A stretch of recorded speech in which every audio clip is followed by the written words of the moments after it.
पवित्र पवित्र पवित्र पवित्र सेनाधीश आकाशाने पृथ्वीच्या निर्माण करत्या माझ्या महान पिता परमेश्वरा बाप्पा तुला उंच केले बाप्पा दिवसभर सांभाळण्या संध्याकाळच्या समय बाप्पा तू प्रार्थने सामस एकत्रित केलं म्हणून तुला धन्यवाद देतो माझ्या पिता परमेश्वर बाप्पा ज्या अंकल वचन वाचणार आहे बाप्पा ते आशीर्वाद कर बाप्पा आणि ते सगळ्यांना समाजात चांगला अंतपर्यंत लागत इथून पुढचा वेळ सणाने तुझ्या हातीने केला की लहान नम्र प्रार्थना यशस्वी नावात केली ऐकते त्या काढूया वचन दुसरे तिमोथेय दुसरा अध्याय 15वे वचन.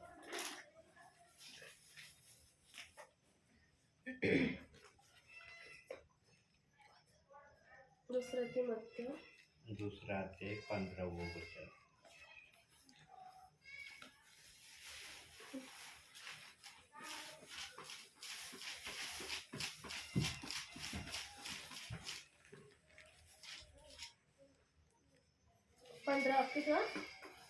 दुसरा अध्याय 15. तू सत्याचे वचन नीट सांगणारा लाज वाटण्यास कसलेही कारण नसलेला देवाच्या पसंतीस उतरलेला कामगारी असा स्वतःला सादर करण्यास होईल तितके कर.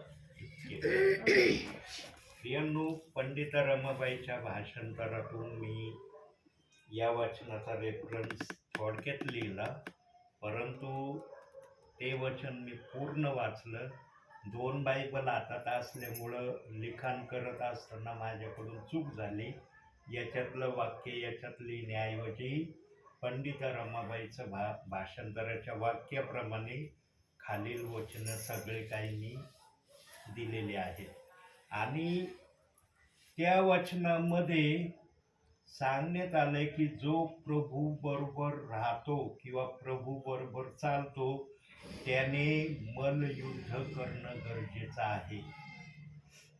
आता मल्लयुद्ध करायचं म्हणजे काय करायचं, कशाचं युद्ध करायचं, कोणाबरोबर करायचं, का करण्याची गरज आहे ते युद्ध, त्याचे कारण मग वचनातून जेवढे मला पाठ झाले तेवढे मी पाठ केलेत. जे पाठ नसतील ते मी पाहणार आणि तुम्हाला एक्सप्लेन करणार. प्रियांनो, मनुष्याच्या जीवनामध्ये मल्लयुद्ध असलं पाहिजे. मल्लयुद्धाला दुसऱ्या भाषेमध्ये इथं आरबीमध्ये जे सांगितलंय ते त्याचे सर्व अर्थ आहेत, परंतु पंडित रमाबाईंनी त्या शब्दाला त्या प्रकारे त्या ठिकाणी का ठेवलं ते पंडित रमाबाईच्या भाषांतरातून त्यांना माहिती. किंवा मग माझे काही बायबलचं वचन लिखाण करत असताना काही माझे मिस्टेक झाले का, पुस्तक वेगळं आणि वेगळ्याच अध्यायाचा मी रेफरन्स लिहिला, हे घरी गेल्यावर मी चेक करणार आहे. तरी वचन जर आलंय तर त्या वचनाप्रमाणे बोलायला पवित्र आत्म्याजवळ शब्द आहेत. प्रियांनो, या मल्लयुद्धामध्ये प्रामुख्याने 4 गोष्टी कराव्या लागतात आणि जो कोणी या 4 गोष्टी करणार नाही, देवाचा आत्मा त्याला म्हणणार यांनी मल्लयुद्ध माझ्याबरोबर म्हणजे प्रभू बरोबर आम्हाला मल्लयुद्ध नाही करायचं. ज्या गोष्टी आमच्या जीवनात येणार आहे किंवा ज्याचा आम्ही सामना करणार आहे त्याच्याबरोबर यांनी मल्लयुद्ध केलं नाही. तर मल्लयुद्धाच्या 4 गोष्टी कोणत्या आहेत त्यातली पहिली गोष्ट बघूया. फिलिप्पियराचं पत्र 1 अध्याय 27वे वचन. फिलिप्पियराचं इफेसकाराच्या नंतर 1 अध्याय 27वे वचन. सांगावयाचे ते इतकेच की ख्रिस्ताच्या सुवार्तेत शोभेल असे आचरण ठेवा. मी येऊन तुम्हाला भेटलो किंवा तुमच्याकडे आलो नाही तरी तुमच्या संबंधाने माझ्या ऐकण्यात असे यावे की तुम्ही एक जीवाने सुवार्तेच्या विश्वासासाठी एकत्र लढत एक चित्ताने स्थिर राहा. बघा, आता बऱ्याचशा जवळजवळ 4 ते 5 गोष्टी त्या वचनात सांगितल्या, परंतु आपण 4 ते 5 गोष्टी घेणार नाही. आपण फक्त एका गोष्टीचा थोडक्यात विचार करणार आहोत, कारण प्रत्येक वचनाचा प्रत्येक शब्द जर घेतला तर जे 4 गोष्टी दाखवायच्यात ते दाखवण्यासाठी मग 2-2.5 तासाचा वेळ आपल्याला कमीत कमी लागेल. म्हणून आपण जे आपल्या भावी जीवनाला उपयुक्त आहे त्या शब्दाचा आपण थोडक्यात अर्थ बघूया. ख्रिस्ताच्या नावामध्ये असणाऱ्याने आपलं आचरण व्यवस्थित ठेवलं पाहिजे. आणि आचरणाची परिभाषा मागच्या संदेशात मी सांगितली. आवाज नको. काय सांगितली? राहणीमानापासून देवबाप आपल्या विश्वासणाऱ्याचा न्याय करणार आहे. पण काही जणांना न्याय न होण्याच्या प्रक्रियेमध्ये देवबाप आणण्याची तयारी करत आहे. आता तू म्हणता न्यायाच्या प्रक्रियेत न आणण्याची प्रक्रिया. प्रियांनो, देव ह्याच भाषेत आपल्या वचनात बोलतोय. त्याने दोन गोष्टी जर सांगितल्या, बोलवले, निवडलेले, तर ते कसे निवडले, कसे बोलवले, बोलवलेल्यांचं वागणं काय, निवडलेल्यांचं वागणं काय, हे वचनातून देवबाप सांगत आहे. निवडलेला व्यक्ती देवाच्या शब्दाच्या बाहेर जात नाही. त्याची पहिली ओळख आहे, शब्दाच्या बाहेर जात नाही. आता जर तुम्ही प्रेषितांची कृत्ये 2 अध्याय 38व्या वचनाविषयी जर संशयात असताल, विचारत असताल किंवा अन्य कशात असताल, तर मग त्या वचनाला एक बाजूला ठेवून निवडलेल्या शब्दाला एका बाजूला ठेवल्यावर यांची साम्यता होऊ शकत नाही. कारण हे यांचा समेट होऊ शकत नाही. तुम्ही जर त्या वचनाविषयी कुरकुरीमध्ये आहात किंवा अन्य कशात आहात, तर वचन असं जातं आणि तुमचे विचार असे जातात. म्हणून समरूप असणं गरजेचं आहे आणि समरूपाला देव बाप्पाने आचरणामध्ये ते दाखल केले. आचरण तसं हवं आहे जसं प्रभूला पाहिजे. मागच्या एका संदेशात याच घरात मी सांगितलं होतं की ज्यांनी प्रेषित 2:38 वचनाचा असा गलत अर्थ आणला, त्या दासाचं म्हणा किंवा त्या विश्वासणाऱ्याचं म्हणा, देवबाप्पाने सुवर्णाक्षरात नाव लिहून ठेवलंय स्वर्गामध्ये की या माझ्या दासाने म्हणा किंवा दासीने म्हणा, या वचनाचा जो अर्थ लावलाय खोटा संदेष्टा, नरकात जाणारे आणि यांचा ऐकणारे पण नरकात जाणारे आणि ओनली जीसस, हे शब्द एकाच व्यक्तीने या वचना संदर्भात आणले. आता कधी आणले? 2024 पर्यंत ओल्ड हिस्ट्रीमध्ये असं दिलेलं आहे की वचनाप्रमाणे विश्वासणारे चालले होते 2024 पर्यंत. पण जसं 2024 संपलं, 25 स्टार्ट झालं, तेव्हापासून या वचनाची गलत अफवा जगामध्ये आली. आज कोणतं चाललंय? 2024 चाललंय. म्हणजे 2000 वर्ष झालं त्या वचनाला गलत रीतीने विश्वासणारा आपल्या मनामध्ये घेऊन चाललाय. कसं वाटत असेल प्रभूला? प्रभूला कसं वाटत असेल? मी माझ्या विश्वासणाऱ्यांना हे बायबल पूर्ण पाळण्याच्या हेतूने दिलं, पण माझ्या विश्वासणाऱ्याने तांदळातल्या खाड्यासारखं एका वचनाला काही दोष लावू राहिले. आणि इतके वाईट वाईट शब्द प्रियांनो मी सेवा क्षेत्रात ऐकले या वचनाविषयी. इतके काही जण रागीट झाले हे वचन ऐकल्यावर किंवा हे वचनाचा रेफरन्स सांगितल्यावर की त्यांनी स्वतःच्या शरीराचा समतोलच सोडून दिला. काय असं त्या वचनामध्ये लिहिलंय? अरे पेत्र म्हणला, त्याला देवबाप म्हणला बोल म्हणून तो बोलला. तो नाही म्हणला की मी पेत्राच्या नावाने बाप्तिस्मा घ्या किंवा पेत्राच्या नावाने सर्व करा. तिथं दिलंय का तसं? सगळं येशूचंच गौरव करतोय ना, फक्त बोलणारा पेत्र आहे. आता इथं जर तुमच्या समवेत मी आहे, समजा एखादे विश्वासणारे आले, तुम्ही जर त्यांना म्हणले अहो आमच्या घरी ब्रदर आले होते, समजा विश्वासणारा म्हणला कोण आले होते नाव सांगा ना, मग तुम्ही नाव नाही सांगणार का माझं? का म्हणणार नुसते ब्रदर आले होते आमच्या घरी? त्याने समजन का समोरच्या व्यक्तीला ब्रदर म्हणजे कोण? तीच पेंटिकॉस्टच्या दिवशी प्रक्रिया झाली. प्रभूच्या आत्म्याने पेत्राला उभं केलं आणि पेत्र म्हणाला, काय म्हणाला मग ते सांगितलंय, पश्चाताप करा, तुमच्या पापाची क्षमा व्हावी म्हणून तुम्ही प्रत्येक जण येशू ख्रिस्ताच्या नामात बाप्तिस्मा घ्या, म्हणजे तुम्हाला पवित्र आत्म्याचे दान प्राप्त होईल. सांगा, पवित्र आत्मा नकोय का तुम्हाला? नकोय पवित्र आत्मा? जर नाही मिळालं तर तुमचं ख्रिस्ती जीवन कसं राहील? यांनो, पवित्र आत्म्याविना काही होणं शक्य नाही. म्हणून आचरणाकडे लक्ष देणं मल्लयुद्धाचं पहिलं विधान आहे. दुसरं विधान मल्लयुद्धामध्ये एकमेकाचे सहन करा. कुठं दिलंय ते वचन बघूया आपण. कलसेकराचं पत्र 3 अध्याय 13वं वचन. दुसरी गोष्ट आम्हाला करायची आमच्या जीवनात, एकमेकाचं सहन करायचं.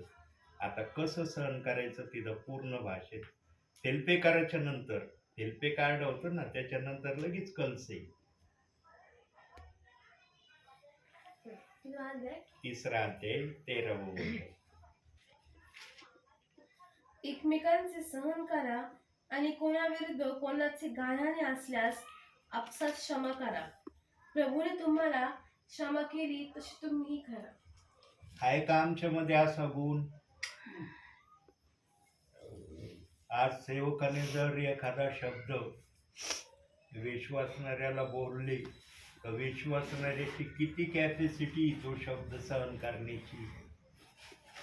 यांनो, सेवकांना योग्य मार्गदर्शन करण्यासाठी बोलणं भाग आहे, पण सेवकाला या गोष्टीची परिपूर्ण माहिती असते की XYZ मंडळीमध्ये, चर्चमध्ये कसा आहे.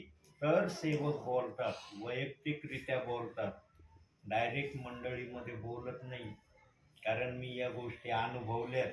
ट्रिनिटीमध्ये असताना या गोष्टीचा मला अनुभव आहे की काही सेवक एखाद्याला वैयक्तिकरित्या सांगतात, असं सर्वांसमोर नाही सांगत, वैयक्तिकरित्या की तुम्ही असं करत नाही, तसं करत नाही, या गोष्टीमध्ये असं व्हा, तसं व्हा. मग काय विषय असेल ते सांगितलं जातं, पण एकमेकाचं सहन करण्याची वृत्ती असली तर ते ऐकणार. वृत्तीच नसली तर मग मला नाही तुमचं बोलणं पटत, तुम्हाला माझं वागणं नाही पटत, मग मी चर्चला येणं बंद करतो. विश्वासणारे कधी कधी बोलतात सेवकांना, मला तुमचे शब्द मान्य होत नाही, जर तुम्हाला माझं हे वागणं तुम्हाला पसंत नसेल, मी चर्चला येणं बंद करतो. त्या काळामध्ये डायरेक्टली काही विश्वासणारे बोलायचे. आत्ताच्या समयात काही एवढे शब्द ऐकायला येत नाही. आत्ताच्या समयामध्ये फक्त तुम्ही हे केलं तर हे भेटन आणि ते केलं तर ते भेटन, हीच भाषा जास्त करून संदेशात चालली. शारीरिक आशीर्वादाचे संदेश सध्या चालले, आत्म्याचे संदेश फार थोड्या ठिकाणी चालले. आत्म्याची भाषा आत्मा आपल्या शब्दाने सांगतो, जगाची भाषा बुद्धी आपल्या पद्धतीने सांगते. म्हणून पाऊल म्हणला, बुद्धीचा संदेश, आत्म्याचा संदेश. आत्म्याचा संदेश वचनाला दर्शवतो, बुद्धीचा संदेश जगातल्या गोष्टीला दर्शवतो. परंतु देव बाप्पाने ज्या जगातल्या गोष्टी आहेत ह्या आम्हाला विनामूल्य द्यायचं ठरवलंय, पण आज त्याच गोष्टीला धरून संदेश एक्सप्लेन केले जात आहेत. बहुतेक चर्चमध्ये जगी गोष्टी मिळण्याविषयीच मी ऐकतो. आत्म्याचे संदेश अतिशय थोड्या सेवकांच्या मुखातून मी ऐकत आहे. आणि प्रियांनो, बायबलमध्ये 3 प्रकारची सेवा जर दिली ना, तर संदेश 3 प्रकारचे ऐकणं महत्वाचं आहे. बघूया आता. इफिसकरास पत्र काढ बाळा, 4था अध्याय. इफिसकरास पत्र 4था अध्याय 11वं वचन. आणि त्यानेच कोणी प्रेषित, कोणी संदेष्टे, कोणी सुवार्तिक, कोणी पाळक व शिक्षक असे नेमून दिले. बघा, सुवार्तिक, पाळक, शिक्षक आता जर हे 3 शब्द देवाच्या आत्मेने आपल्या वचनात ठेवले, मग बोलणाऱ्याच्या 3 भाषा आल्या पाहिजे का नाही? आले पाहिजे. जर शिक्षक आहे तर तो शिक्षकाचीच भाषा बोलन ना. त्याला पाळकाची भाषा बोलता येईन का? एखादा पाळक आहे त्याला सुवार्तिकाची भाषा बोलता येईन का? जो सुवार्तिक आहे त्याला शिक्षकाची भाषा बोलता येईन का? देवाने आपल्या शब्दाची डिसिप्लिनिंग आपल्या पद्धतीने ठेवली. ज्याला जे कृपादान आहे त्यांनी ते कृपादान ओळखावं की मला देवाने कोणतं कृपादान दिलंय. आज अशी परिस्थिती आहे प्रियांनो, काही ठिकाणी काही सेवकांना कोणतं कृपादान देवाने दिलंय तेच माहिती नाही. आणि ज्याला कृपादानाची ओळख माहीत नसते ना, मग तो दुसऱ्याच्या संदेशाला नेहमी दोष देतो. कारण का संदेशाला दोष देतो? कारण त्यांचा जो संदेश ते देतात ना त्या रीतीने दुसरा सेवक देत नाही. ते जी भाषा बोलतात ती भाषा सुवार्थिक बोलत नाही. मग त्यांना वाटतं माझी भाषा खरी, यांची भाषा खोटी. किंवा पाळक जे भाषा बोलतो तो सुवार्थिक बोलत नाही, म्हणून पाळक सुवार्तिकाच्या भाषेचा विरोध करतो. हे आज चाललंय प्रियांनो. पण देवाचा आत्मा कुठंच म्हणत नाही की मी या 3 गोष्टीच्या विरोधात आहे किंवा एकमेकाच्या विरोधात मी आहे. शिक्षकाला पवित्र आत्म्याने शिक्षकाचा संदेश दिलाय. पाळकाला पाळकीय सेवेचा काय मतलब आहे ते समजावून सांगितलंय. आणि सुवार्तिकाला घरोघरी जाऊन वचन शेअर करण्याचं देव बाप्पांनी कृपा दिली. म्हणून आज माझ्याजवळ 175 पेक्षा अधिक ठिकाणी मी सेवेला जात आहे. हे कुणी दिले मला गाव? मी ॲक्च्युली गेलो का त्या गावापर्यंत? पण तुमच्यासारख्या बहिणी माता पितांना संदेश आवडला. ते म्हणले ब्रदर या गावाला जा, त्या गावाला जा, त्या परिवारात जा, या ठिकाणी जा, तुम्ही वचन सांगा, देवबाप तुम्हाला जसं सांगत. आणि अशा प्रकारे मी निरनिराळ्या ठिकाणी गेलो. मी विचार नाही केला अरे ही बहीण तर मला पहिल्यांदा त्या गावाचं नाव सांगते आणि त्या परिवाराचं नाव सांगते. मी तर त्या परिवाराला ओळखत नाही. तिथं गेल्यावर तो परिवार खरंच माझं ऐकल का? ते खरंच माझं म्हणतील का चला आम्हाला ऐकायचंय? हे किंतु परंतु मी केलं नाही. का नाही केलं? कारण जे प्रभूवर विश्वास ठेवणारे लेकरं असतात ते कधी कोणाचा विरोध करत नाही. आणि जे प्रभूचा दासाचा म्हणा विश्वासणाऱ्याचा विरोध करतात, मग त्यांच्यासाठी बायबलमध्ये एक परिभाषा दिली. बघूया, आपण काढूया. 1 योहान काढायचा आता, प्रगटीकरणाच्या अलीकड 4था अध्याय. 4था अध्याय 2-3. देवाचा आत्मा तर ह्यावरून ओळखावा, देह धरून आलेल्या येशू ख्रिस्ताला जो जो आत्मा कबूल करतो तो तो देवापासून आहे. जो जो आत्मा ईश्वर कबूल करीत नाही तो तो देवापासून नाही. हाच ख्रिस्त विरोधकाचा आत्मा आहे. तो येणार हे तुम्ही ऐकले आहे आणि तो जगात आताही आहे. आता मला ज्या ज्या विश्वासणाऱ्यांनी जे जे गावं जे जे परिवार दिले त्या त्या ठिकाणच्या विश्वासणाऱ्यांनी जर माझं वचन, देव बाप्पाचं वचन जर ऐकलं नसतं, मला जर आपल्या घरात घेतलं नसतं, तर वाचलेल्या वचनाप्रमाणे ते प्रियजन प्रभू सारखे दिसले असते का प्रभूला? जो ऐकत नाही तो ख्रिस्त विरोधकाचा आहे. जो ऐकतो त्याला म्हणता येईल का ख्रिस्त विरोधकाचा? पण आज एकमेकाच्या संदेशाचा विरोध केला जातो.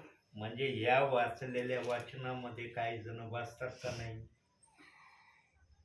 हे बघा, पवित्र आत्म्याची भाषा नेहमी निराळी असते.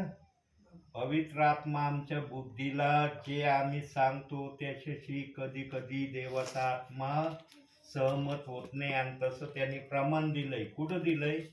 यशाया 55 अध्याय 8वं वचन.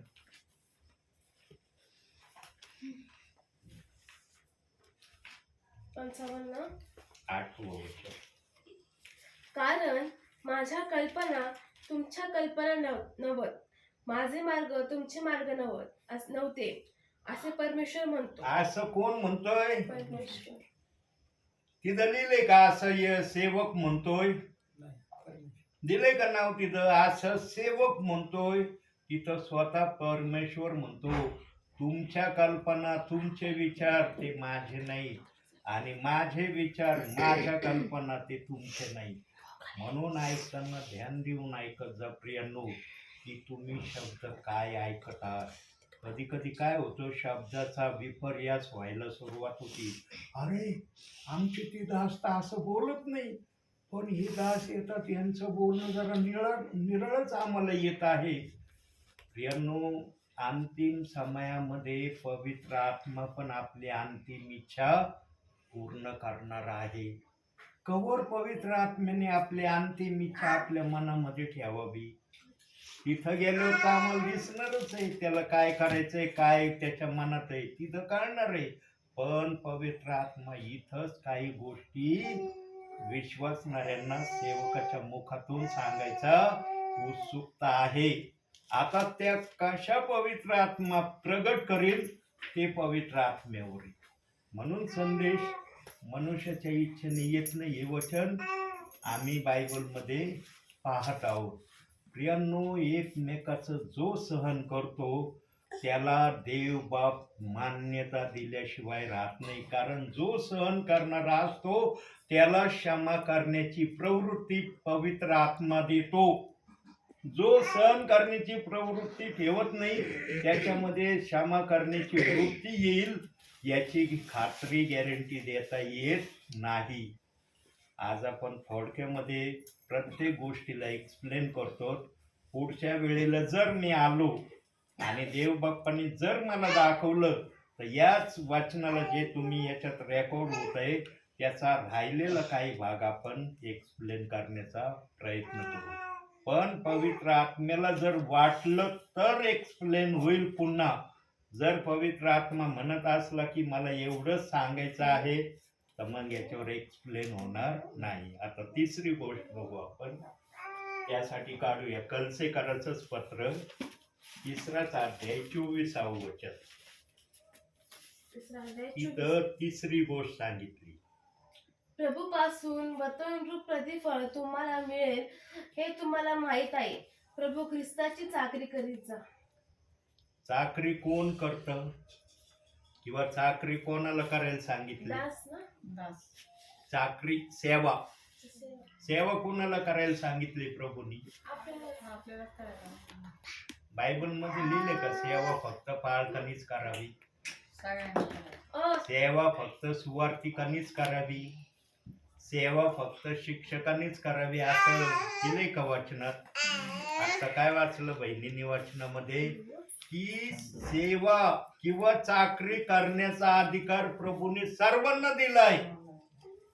त्याच्यात विश्वासणाऱ्यांना प्रभूने वगळलं नाही, त्याच्यामध्ये सेवकांना प्रभूने वगळलं नाही, सेविकाला वगळलं नाही. सर्वांना पवित्र आत्म्याने मान्यता दिली. पण मान्यतेचं एक प्रमाण देवाने प्रत्येकाजवळ ठेवलंय. ते प्रमाण असलं तर तुम्ही सेवा करता, अन्यथा तुमची सेवा प्रभूला नापसंत आहे. आता कोणती मान्यता बघूया जरा वचनातून. आता ती मान्यता प्रेषितांची कृत्य 1 अध्याय 8वं वचन. हर वाक्याचा अर्थ वचनातून तुम्हाला दिला जाईल. 8वं वचन.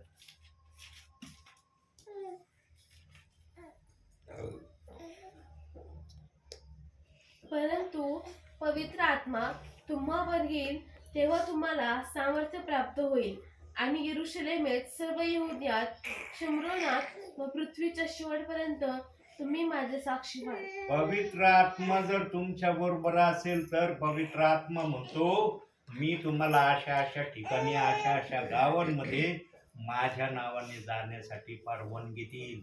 पण आजच्या समयात काही जणांना पवित्र आत्मा नाही. पवित्र आत्मा लेस काही प्रियजन आज सेवा करत आहेत. आणि प्रियांनो, ज्यांना पवित्र आत्मा असतो ते ताबडतोब ओळखतात की कोणाला पवित्र आत्मा आहे आणि कोणाला नाही. पवित्र आत्मा कधीही आपल्या वचनाला दोष लावित नाही. ही सर्वात मोठी ओळख पवित्र आत्मेची आहे. आणि पवित्र आत्मा कोणत्या वचनाच्या विरोधात कधी कुरकुर करत नाही. आज दिसतंय का असं वातावरण? वचनाच्या विरोधात कुरकुर नाही चालली, दिसतंय? म्हणून मी नेहमी सांगतो, प्रेषितांची कृत्ये 2 अध्याय 38 वचन तुम्ही मानता का? काही जण तर ते ऐकल्याबरोबर लाज पिवळे होतात. इतका भयंकर त्यांचा टेम्परेचर हाय होतो की ते कंट्रोलच्या बाहेर जातात. मग समजत नाही समोर आम्ही कोणाला बोलू राहिलो किंवा कोणाशी आम्ही बोलत आहोत, बेभान होतात.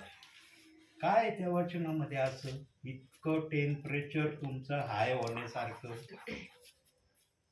प्रियांनो, त्याच वचनामध्ये मोठा आशीर्वाद देवाने ठेवलाय आणि त्याला गोल्डन या शब्दाने देव बाप्पाने बहुगुणित केलंय.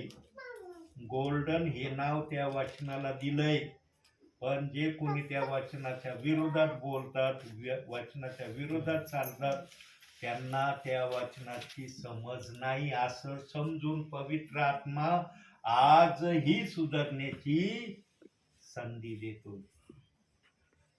जुन्या करारात असं होतं प्रियांनो, मोशेच्या काळामध्ये एखाद्याने जर पाप केलं त्याला कानान देशातून देवबाप वगळायचा. म्हणून कानान देशात किती जण गेले? 2च गेले. 6 लाखापेक्षा अधिक निघाले, 2 गेले. का गेले? कारण ज्यांनी ऐकलं नाही त्यांना प्रभूने वगळलं. आजच्या समयात येशू ख्रिस्तानी जर असं ठरवलं असतं, जे कोणी प्रेषित 2:38 वचनाला नाकारतात किंवा त्याच्या विरोधात बोलतात त्यांना पण मी स्वर्गात जाण्यापासून वगळील, किती जण स्वर्गासाठी तयार राहिले असते? किती राहिले असते? बोटावर मोजण्यासारखे प्रियजन दिसले असते.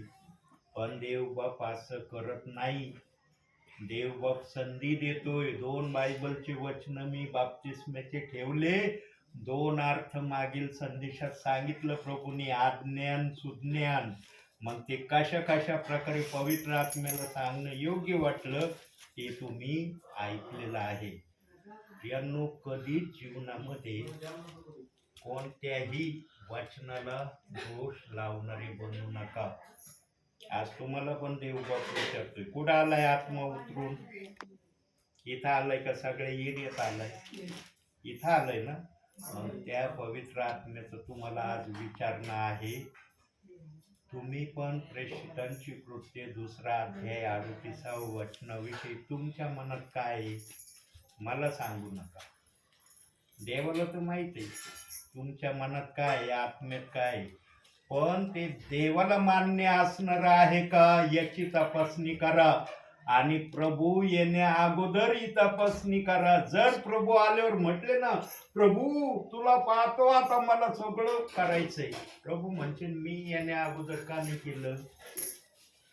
ही फजिती अनेक विश्वासणाऱ्यांची होणार आहे आणि ती फजिती होऊ नये म्हणून काही सेवकांना प्रभू आत्मेच्या प्रेरणेने प्रेषित 2:38 वचन सांगायला पाठवित आहे, जसा मी आपल्या घरात आलो. असं समजू नका की एकटा मीच हे वचन शेअर करतो. जगाच्या कान्याकोपऱ्यामध्ये ज्यांना ओझं आहे सेवेचं, ते सेवक तर घरामध्ये बसत नाही. आज मी पारनेर करून आलो. सकाळी 9:30 पावणे 10ला पारनेरला गेलो होतो. 5:30 पावणे 6 वाजता पारनेर करून आलो. मला आज सेवा करून आलो, मला आता आराम करू.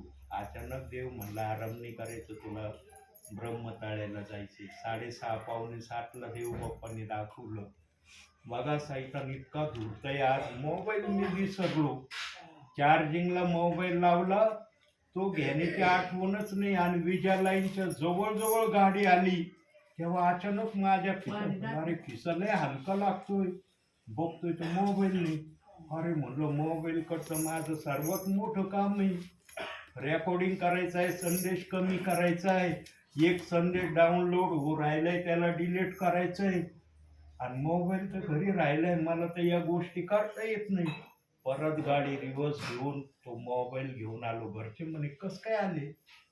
घरच्यांना वाटलं देवबाप म्हणलं वाटतं आज नको जाऊ टीव्हीला.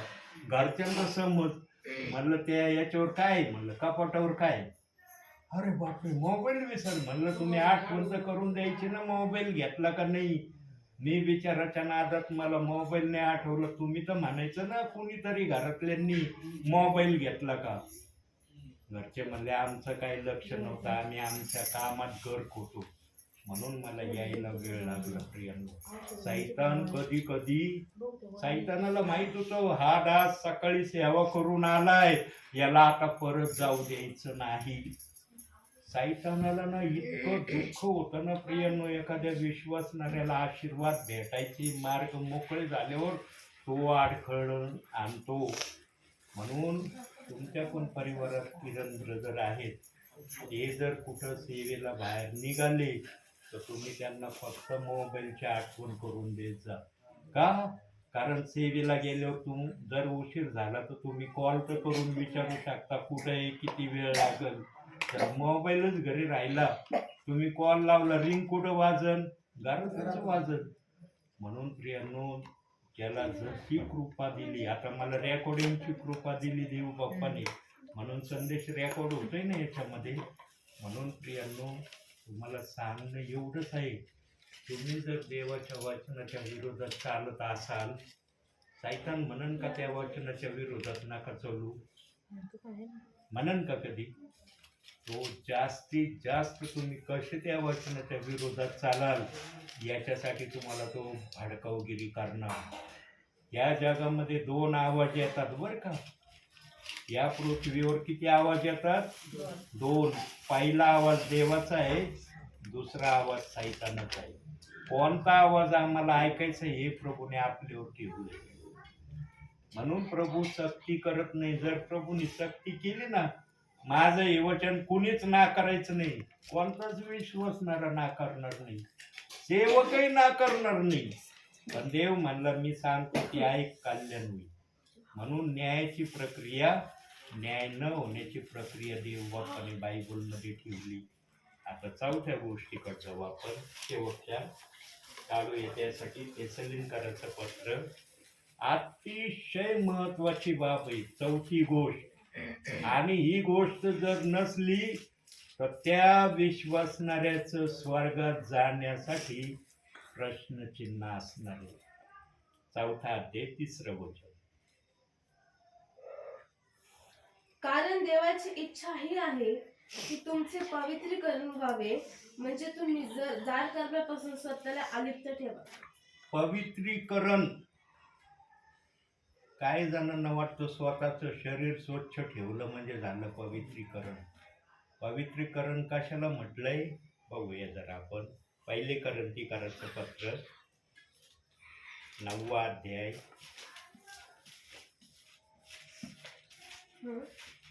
11वं वचन बघा. वचन 1 कोरिंथीकरांचं पत्र 9वा अध्याय 11 ना. हो. आम्ही तुम्हासाठी आध्यात्मिक वस्तूंची पेरणी केल्यावर जर तुमच्या ऐहिक वस्तूंची कापणी केली तर त्यात काही मोठी गोष्ट आहे. नाही, चुकलं माझा अध्याय. 6वा अध्याय कारण तरी मला डाऊट आला होता म्हणून बायबल उघडलं मी. 11वं वचन, 6वा अध्याय 11वं वचन. आणि तुम्हापैकी कित्येक तसे होते, तरी तुम्ही प्रभू येशू ख्रिस्ताच्या नावात व आपल्या देवाच्या आत्म्यात धुतलेले, पवित्र केलेले व नीतिमान ठरलेले असे जा. आता आम्ही शरीरासाठी आंघोळ करतोय, करतो का नाही आंघोळ? कोणता व्यक्ती असा आहे की तो म्हणतो मी 1 वर्ष आंघोळ केली नाही? कोणताच नाही म्हणन का कोणी? पण मी ऐकलंय माझ्या भावी जीवनामध्ये की असे काही विद्वान होऊन गेले ज्यांनी वर्षभर आंघोळ नाही केली. वर्षभर आंघोळ नाही केली म्हणलं त्यांच्या अंगावर भर जमला असन मळाचा, डोक्याचे केस त्यांचे दगड बनले असतील. विचार करा, वर्षभर आंघोळ नाही करणारा 1 आठवडा आंघोळ नाही केली ना, आपल्या केसाची हालत बघा काय होती. बेकार होत. केसाला वळण राहत नाही, अशी जड जड होतात. 1 वर्ष आंघोळ न करणं म्हणजे साधी गोष्ट आहे का? आता इथं वचन सांगतंय आत्म्यात धुतलेले. आता आम्ही बाहेर सांग धुतो साबणानी शॅम्पूनी कशानी, आतले भाग धुतो का आम्ही? आत हात घालता येतो का आम्हाला? हात घालून आतले पाठ साफ करण्याचं काम कोण करतं? पवित्र हे वचन करतं. या वचनाने आतले पाठ आपोआप पवित्र आत्मा स्वच्छ करतो.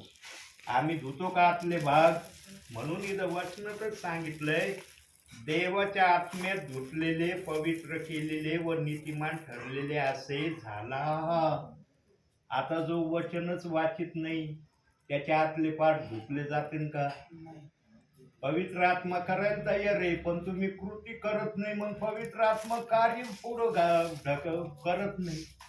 म्हणून प्रियांनो, 24 तासात एक अध्याय वाचणं सर्वांना आवश्यक आहे. आणि ज्यांना वाचता येत नाही त्यांच्यासाठी प्रार्थना करणं 24 तासात एकदा म्हणा, दोनदा म्हणा किंवा 3दा म्हणा, दानिएलाप्रमाणे प्रार्थना करणं गरजेचं आहे. ज्याला वाचता येत नाही त्यांची प्रार्थना त्यांच्या आतल्या शरीराच्या भागाला धुणारी बनन. पण ज्यांना वाचता येतं त्यांनी वचन वाचलंच पाहिजे. अन्यथा मग वरती देव विचारेन, तुझं शरीर पवित्रीकरण होण्यासाठी मी सांगितला होता मार्ग, तू तो मार्ग अवलंबला का? देव बाप आपल्या राज्यामध्ये पवित्र व्यक्तीला घेणार आहे, अपवित्र व्यक्तीला घेणार नाही. कारण त्याने वचनातच सांगितलंय, जो वचनाप्रमाणे आचरण करील त्याची आणि माझी ओळख आहे. जो वचनाप्रमाणे आचरण करत नाही त्याची माझी ओळख नाही. पण आज या युगामध्ये, या काळामध्ये, या वर्तमान काळामध्ये बघतात तुम्ही कसे विश्वासणारे प्रभूमध्ये चालले. राहणीमान सर्वात महत्वाची गोष्ट आहे प्रियांनो. राहणीमान जर तुमची प्रभूला आवडणारी नसली, तिथून देव बाप न्याय करणार आहे. स्वर्ग समोर असणार आहे, बघा तो स्वर्ग. पण तिथं जाण्यासाठी तुमचा पिक्चर दाखवला जाईल. ते स्वर्ग आहे, पिक्चर बघा पृथ्वीवर काय आहे. सेवक सांगत होते वचनाप्रमाणे करायचं, किती केलं? ज्यांचं आचरण दिसणार नाही बाहेर थांबले जातील. म्हणून प्रेषितांची कृत्य 2 अध्याय 38 वचन मानणारे सेवक कधीच वचनाच्या बाहेर जात नाही, कधीच वचनाच्या विरोधात चालत नाही. देव बाप्पाने तर आमचे हे डोक्यावरचे केस आहेत ना, हे केस ध्यान देऊ नाही का, हे केस आहेत ना आमच्या डोक्यावरचे, या केसाला देखील पांढरं अथवा लाल अथवा काळे काय करण्याची परवानगी दिली. आता हे माझे केस पांढरे दिसतात ना थोडे बहुत, काही काळे आहेत काही पांढरे, हे मी केलेत का? नाही. हे माझ्या अनुभवाने पांढरे झाले. याला आपण बाजारातून ते काय मिळतं ते लावून काळे केल्यावर देवाला कसं वाटन, अरे याला इतके वर्ष हे केस असे करायला मला वेळ लागला, पण याने बाजारातलं काय आणलं लावलं केस काळे झाले. ते केस पुन्हा पांढरे होण्यासाठी मला तेवढे वर्ष वाट बघावं लागेल. आणि तेवढं वर्ष माझं आयुष्य आहे का? बायबल किती आयुष्य सांगतं मनुष्याचं? 70. आणखी 70 बरोबर बोलली आमची मोनाताई. आणखी 80. हा, कुठं दिलाय हा शब्द? 70 किंवा 80? स्तोत्र संहिता 90 10वं वचन. बघा तिथं काय म्हणतोय देवाचा आत्मा. स्तोत्र 90 10. आमचे आयुष्य 70 वर्ष आणि शक्ती असल्यास फार तर 80 वर्ष असले तरी त्याचा डामडोल केवळ कष्टमय व दुःखमय आहे, कारण ते लवकर सरते आणि आम्ही निघून जातो. आम्हाला जगातून निघून जायचंय, पण आम्ही आमचा जीवनाचा पिक्चर प्रभू समोर कसा रिलीज केलाय तो पिक्चर मागं राहतो. आम्ही जातो जगातून निघून आणि मग हा पिक्चर स्वर्गाच्या दरवाजा समोर आमच्या समोर येतो की पृथ्वीवर पहा हा तुमचा पिक्चर आहे. या पिक्चर प्रमाणे तुमचा न्याय होणार आहे. चांगला असला तर स्वर्गात जाताल, चांगला नसला तर स्वर्गाच्या बाहेर राहताल. पण आजचे सेवक लगेच म्हणतात स्वर्गात नाही ना जाणं, मग नरकात जाणार. मागच्या संदेशात सांगितलं नरकात एकही विश्वासणारा जाणार नाही. आणि 3 वचनाच्या पुराव्यानिशी त्या संदेशात प्रभू बोललाय. म्हणून प्रत्येक संदेश रिपिटेशन मध्ये सांगणं योग्य नाहीये. म्हणून प्रियांनो, आचरणाकड, सहन करण्याकड, त्यानंतर प्रभूपासून वतन मिळणार आहे याच्याकड आम्ही जातीने लक्ष देणं गरजेचं आहे. आणि या गोष्टींना सिद्ध करण्यासाठी आम्हाला मल्लयुद्धामध्ये उतरणं गरजेचं आहे. किती जण म्हणतात मी मल्लयुद्धात उतरण? किती जणांना वाटतं मला मल्लयुद्धामध्ये उतरायचंय? जो मल्लयुद्धामध्ये उतरल त्यालाच प्रभूकडून वतन मिळणार आहे. जो उतरणार नाही, म्हणून प्रभू म्हणलं मला डरपोक लोक नको आहे. प्रभूला भीट लोक, दिलेरबाज लोक, प्रभूचे ऐकण्याप्रमाणे चालणारी लोक हवे. आता तुम्हाला कोणते लोक बनायचं ते तुम्ही ठरवायचं. देवाचा शब्द तुमच्यापर्यंत आलेला आहे की तुम्ही मल्लयुद्धासाठी तयार व्हावं. आता मल्लयुद्धामध्ये जर उतरायचं असेल तर ज्या 4 गोष्टी देव बाप्पाने मला दिल्या, ज्या माझ्या नीटनेटक्या पाठने झाल्या म्हणून मला त्या बघून सांगावं लागल्या. प्रियांनो, माझं वय 64 असल्यामुळं बुद्धी माझी एवढी चंचल राहिलेली नाही जेवढी असायला पाहिजे. तरी माझे प्रयत्न चालले की शक्यतो वचन पाठ व्हावं. आता जे वचन माझ्या तरुणपणात रिपिटेशन मध्ये ऐकत आलो ते पाठांतर आहे. पण नवीन आलेलं वचन सहसा लवकर पाठ होत नाही. वाचनातून गेलेलं आहे पण पाठांतरातून ते गेलं नाही. म्हणून मला पाठ करा हे शब्द लिहून मी प्रत्येक वचन आपल्या समोर सांगतोय. म्हणून प्रियांनो, शेवटी एक वाक्य बोलतो आणि या ठिकाणी थांबतो. किती मिनिटाचा झाला संदेश बाळा? 42 का? ठीक आहे, अजून 5 मिनिटं बोलतो. मला वाटलं 1 तासाचा झाला काय की संदेश, कारण माझं स्क्रीनकडे पाहणं नाही त्यामुळं मला माहित नाही रेकॉर्ड किती झालाय. शेवटी एवढंच सांगतो प्रियांनो, स्वर्गाच्या वाटेवर जर चालायचं असलं तर वचनाला धरून चालण्याशिवाय पर्याय नाही.